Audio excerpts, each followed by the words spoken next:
মে মাসের গরমে একটু স্পাইসি খাবার খেতে সবারই ভালো লাগে। তাই দেখো বন্ধুরা, এই যে গাছ থেকে আমটা নিয়ে এলাম, এটা আমি এখন মাখা করব।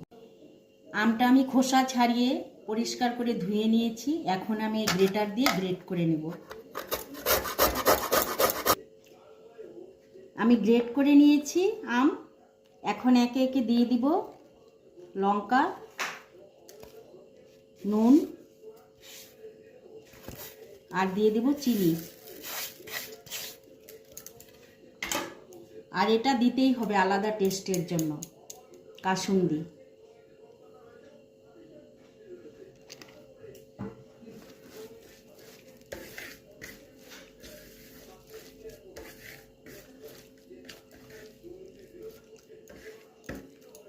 আম মাখা রেডি হয়ে গেছে। এখন এই আমবাটিতে সার্ভ করছি।